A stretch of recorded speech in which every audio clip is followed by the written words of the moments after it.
اعوذ باللہ من الشیطان الرجیم بسم اللہ الرحمن الرحیم الحمدللہ رب العالمین والعاقبۃ للمتقین والصلاة والسلام علی رسولہ الکریم اما بعد فاعوذ باللہ من الشیطان الرجیم بسم اللہ الرحمن الرحیم ان اللہ وملائکتہ یصلون علی النبی یا ایہا الذین آمنوا صلوا علیہ وسلموا تسلیما الصلاۃ والسلام علیک یا سیدی یا رسول اللہ وعلی آلک وصحابک یا سیدی یا حبیب اللہ۔ حمد و صلاۃ بعد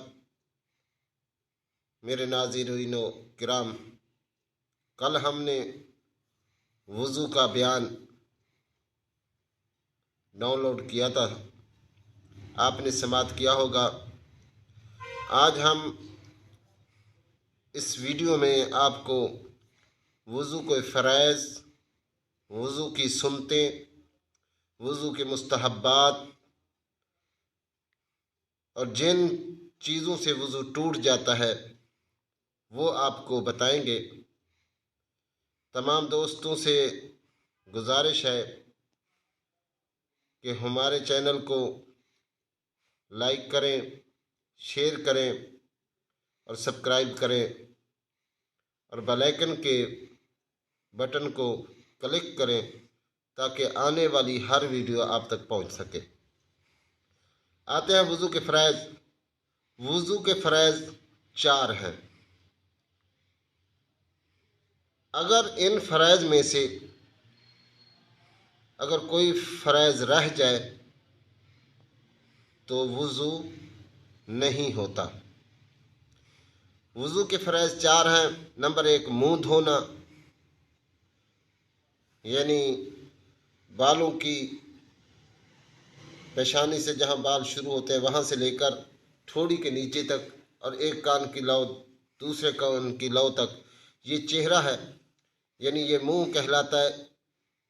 یہ منہ دھونا یہ ایک فرائض ہے۔ دوسرا فرائض ہاتھوں کو کوہنیوں سمیت دھونا، یہاں تک دونوں ہاتھوں کو کوہنیوں سمیت دھونا، یہ دوسرا فرائض۔ چوتھائی سر کا مسح کرنا، یہ تیسرا فرائض۔ اور چوتھا فرائض ہے دونوں پاؤں ٹخنوں سمیت دھونا۔ یہ 4 فرائض ہیں۔ اگر ان میں سے کوئی ایک فرائض رہ جائے یا کوئی بال جتنی چیز جگہ بھی خشک رہ جائے تو وضو نہیں ہوتا۔ اب وضو کی سنتیں، پہلے نیت کرنا وضو کی، بسم اللہ پڑھ کر شروع کرنا وضو کو، دونوں ہاتھ پہنچوں تک دھونا، کلی کرنا، مسواک کرنا، ناک میں پانی چڑھانا، داڑھی کا خلال کرنا، پورے سر کا مسح کرنا، کانوں کا مسح کرنا، پے در پے وضو کرنا، یعنی لگاتار وضو کرنا۔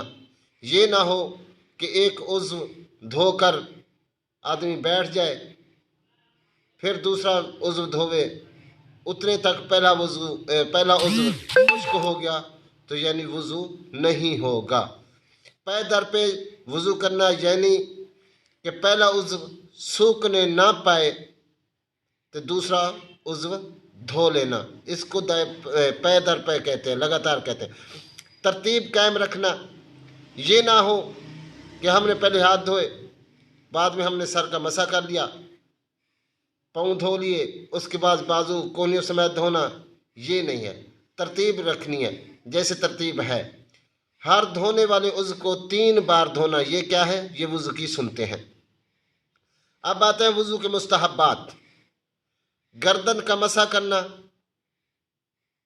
قبلہ کی طرف منہ کرنا، پاک اور اونچی جگہ بیٹھنا، پانی بہاتے وقت اعضاء پر ہاتھ پھیرنا، بغیر ضرورت دوسرے سے مدد نہ لینا، دنیا کی باتیں نہ کرنا، بچا ہوا پانی کھڑے ہو کر تھوڑا پی لینا، یہ کیا ہے؟ وضو کے مستحبات ہیں۔ یعنی مستحبات یعنی یہ کام آپ کر لیں تو ثواب ہے، نہ کریں تو کوئی گناہ نہیں ہے۔ وضو کے بعد کلمہ شہادت اور یہ دعا پڑھنا، اللہم اجعلنی من التوابین واجعلنی من المتطہرین واجعلنی من عبادک الصالحین۔ ترجمہ: اے اللہ، مجھے توبہ کرنے والوں اور پاک لوگوں اور اپنے صالحین بندوں میں سے کر دے۔ سبحان اللہ۔ اب آتے ہیں جن چیزوں سے وضو ٹوٹ جاتا ہے: پخانا، پیشاب کے مقام سے کسی چیز کا نکلنا، خون پیپ زدہ پانی کا نکل کر بدن پر بہہ جانا، منہ بھر کے قے کرنا، سہارا لگا کر یا لیٹ کر سو جانا، نماز میں قہقہ مار کر ہنسنا، کسی وجہ سے بے ہوش ہو جانا، دکھتی آنکھ سے پانی کا نکلنا، ان سے وضو ٹوٹ جاتا ہے۔ چند ضروری مسائل: وضو کے درمیان میں اگر ریح خارج ہو، یعنی ہوا خارج ہو، یا کوئی ایسی بات ہو جس سے وضو جاتا رہتا ہے تو پھر نئے سرے سے وضو کرے۔ وہ پہلے دھلے ہوئے بے دھلے ہو گئے، یعنی جو پہلے اعضاء دھوئے تھے وہ بے دھلے ہو گئے۔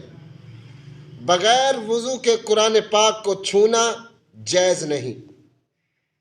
جنبی کو یعنی جنابت والا ناپاک آدمی سونے یا کچھ کھانے پینے سے پہلے وضو کرنا یہ سنت ہے۔ خون یا پیپ نکل کر بہے نہیں تو وضو نہیں جاتا۔ اگر کسی کے زخم سے ہر وقت خون یا پیپ بہتی رہتی ہو یا ہر وقت پیشاب کا قطرہ آتا رہتا ہو یا ریاح خارج ہوتے ہوں، یعنی ہوا ہر ٹائم خارج ہوتی ہے، تو ایسے شخص ہر نماز کے وقت وضو کر لیا کرے، اس کی نماز ہو جائے گی، کیونکہ وہ معذور ہے، شرعی معذور ہے۔ جب تک وقت رہے گا نماز کا، اس کا یہ وضو باقی رہے گا۔ اللہ تبارک و تعالی ہم سب کو ان مسائل پر عمل کرنے کی توفیق عطا فرمائے۔ وما علینا الا البلاغ المبین۔